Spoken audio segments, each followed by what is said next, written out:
What's up? We're back right here at the Old English Band office, and today I have a special guest, Reverie. Hey, what's up? Reverie, Los Angeles, what? Yo, I don't really rap over beats like this, but the beats like this. If you're deaf, homie, damn, better read my lips, cause I got them bars and I got them rhymes. Oh, you got limelight. I've been following her for 3 years. We had to bring her in here. She's doing massive things. Very difficult to get her in here. She's been out doing her tours in Europe, out there doing her tours in LA. Just give us a little insight for those who do know or those who don't know. Update them with Reverie and what she is about and exactly the whole movement you'll turn into.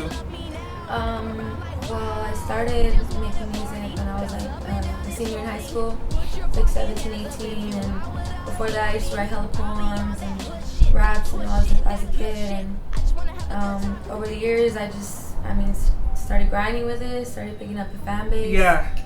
And just now I'm touring. Yeah, you definitely branded yourself into a major brand, because nowadays, you know, it's not just about being an artist. Now it's all about branding your name as the name Reverie. It stands on its own two legs versus who you are, and combined together that brand, her talent, it becomes really awesome. How are you involved? Because nowadays it's not about just being an artist, it's not just about rapping.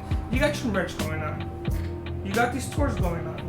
You got these artists. I'm sure you have your own artists, or you're working with artists. Yeah, I always work pretty much with the same people. Yeah.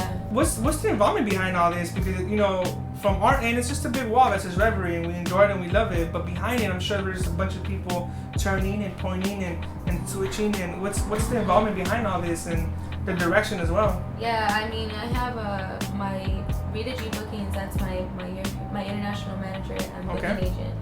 And then over here in the United States, I do most of my bookings and stuff. Or I'll have people help me, answer my emails for me, whatever. And then I have my homegirl Sarah Limit. Shout out to Limit. My little puglet.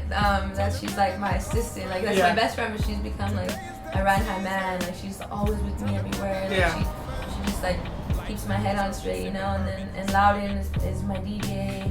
I see you promote him a lot. Mm-hmm, yeah, and he makes beats too, right? He makes beats too, yeah. Yeah, because I've noticed he's always on the flyer, and then when you do music, he's as the producer.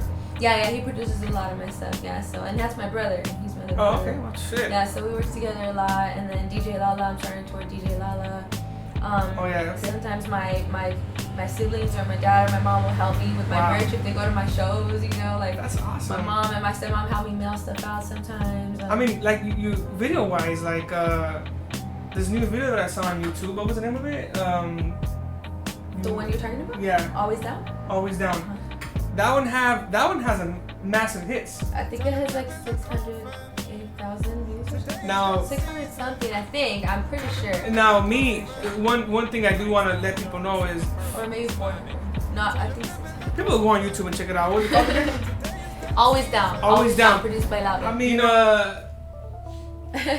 the involvement behind that. Who was involved in that video and in all your videos? I mean, how involved are you, or is it you just hire people, or? Sometimes I hire people, but I'm extremely involved in my videos. Like I've co-directed almost all of my music videos. Wow. And I always have not always, but most of the time I have a really big input on what it's going to be about, or what I'm wearing, or the hair, or whatever. Yeah. And but Always Down, I edited and directed that one, and Loudon filmed it. He helped me edit it a little bit too. Got it. And it's funny that video I didn't know if people were gonna like it or not. So I didn't put edited and directed by me because I was embarrassed. What? Nah. So you notice when you look at the video, there's no edited and directed. Nobody no edited it. But now, hey, 600,000, 400,000. Who edited it now? Me. Right? Who's the editor now? I'm stupid. I'm so hard on myself. I always we're gonna like it or whatever. That's how most artists are. Yeah, you know what? I think it's very important to be hard on yourself. It's very important to worry. It's one thing that I've always learned myself is when I come into a point where I'm like can't even breathe. I'm like, fuck, what are we gonna do this week? Because payments and bills and everything. I learned it's good for that. You need that, because without that, there is no ambition. There is no solution. There is not even no problem. If you ain't worried, there's no problem. If you ain't got no problems, so I mean, I admire that video, and if you shot it yourself, because I know how much work goes behind it. Yeah, editing takes a long time. Yeah, it takes and that so video has much a million work. Cuts. I love it, man. I love it. Thank you. Europe, I mean, I see constantly you're flying out there. You're constantly doing shows. Can you break it down? Because to people like me, and we're just like up in the air, like, wow, I would love to go to Europe. What do you think, or what happened? How did that end up happening? How did you end up hooking up with that, and how did all that come about? Because it's an interesting, I'm sure you have an interesting story on that. Yeah, I mean, well, I guess I just started getting a lot of people from Europe messaging me online, like, when are you gonna come to Europe? When are you gonna come to Europe? And at first it was just a couple people, you know, and I was like, oh yeah, I mean, how the fuck am I gonna get to Europe? I'm never gonna go to Europe. Yeah. You know, like, but over the years, like, people kept asking me, and then I reached out to my booking agent, Rita G Bookings. Shout out to Rita, it's the homegirl. Rita, what up? But and I told her, you know, I have a lot of fans out there. Like, people asking me when I'm gonna come out there, and she was like, you know what, I was actually gonna hang you up, so I'm glad you hit me up, you know. And then we were just exchanging emails for 6 months, and then next thing you know, I'm there. You know, I made like a few songs with European producers out there. Got it. With some groups out there, and you know, making those connections is like essential, you know, because once you're established over here, like as an American artist, yeah, I mean over there as an American artist, like that's cool, but like when you start interacting with the artists over there, like that's making a real connection with their people. Yeah, you definitely. know, like that is, and I think it also helps obviously build the bond between you and the fans over there, you know. Can you give us a breakdown of the cities and the countries and all you've been at? Yeah, I've been to well, the countries I've been to, like France, Germany, Switzerland, Spain, Portugal, Czech Republic, Poland, Austria, Belgium, Bulgaria. Everywhere I want to go.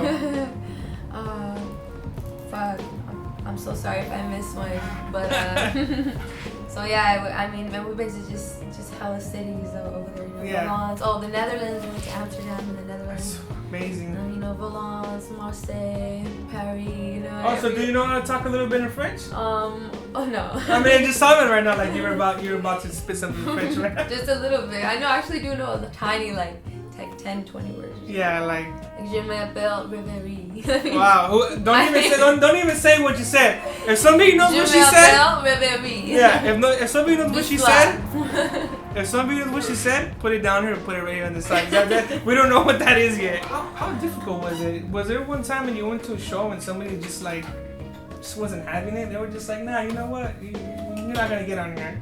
Oh my god, of course, man. Every artist faces that, you know. Like, people forget, like, people think, like, I just blew up, like, off of one song. Like, no, I've been grinding for, like, 6 years. I've been grinding my ass off. I've been, like, no sleep, no friends, no me time, you know, like, and it just, you know, I don't even remember what I was talking about. What did you ask me? Like, no, when what was the thought? What? When you first started, you know. Oh yeah, like yeah. So people think that I just had some shit handed to me, but I've been working so hard and grinding and at first nobody knew me at my shows. Yeah. You know, I didn't even have a show when I started. I used to go to open mics. That's how I started. And then someone was like, "Oh, you should do a rap at this show," and I was like, "Oh, cool." And then I started doing one there and. You know, just networking with anyone who would book me with a show, I would do it. You know, I wouldn't even have my name on the flyer. I would even pay to perform sometimes. You know, like I got ripped off. You know, when I first started bringing people to my shows, like I would get ripped off all the time. Like, you know, and over the years, like you just learn the game. You know, and now I throw my own shows and I throw my own tours. Like my last tour in the United States was like 29 dates, 29 or 30 dates, and I booked 22 of them myself. And I set up the map, and I rented the car, and I did everything. And there's a lesson to be learned right there. Yeah, like take notes. It's a lot of work. Like it's not somebody's not gonna hand you like, oh here you want to be famous on YouTube. Like no, like fucking, like that's not happening nowadays. You know, people don't even get record deals very often. Oh yeah. They already have a huge following. Like it's not like how it used to be. You know. Yeah. So what would be your take to what helped you out, and what was your,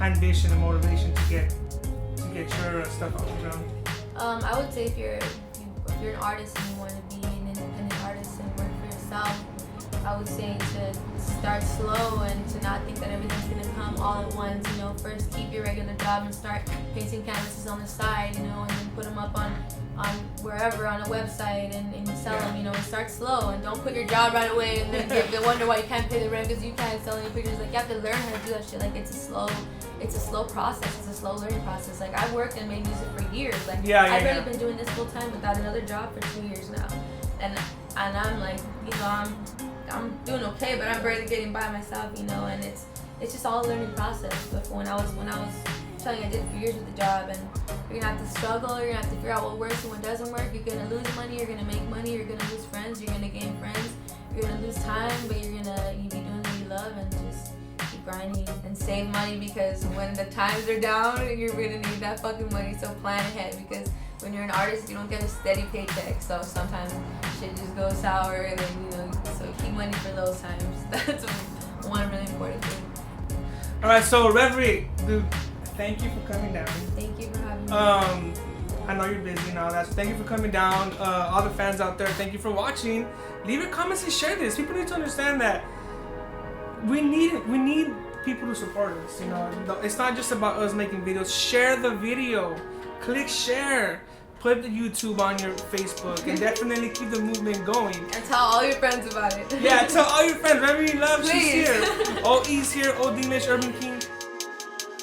You can catch me rolling up the trees with my palm leaves greener than the palm trees. Weed in my hand, we be calling in my palm trees. My pond trees full of pond trees, and bitches ponzies get tossed at me cause they want me. I plant seeds all up and down this dumb scene. No need for color.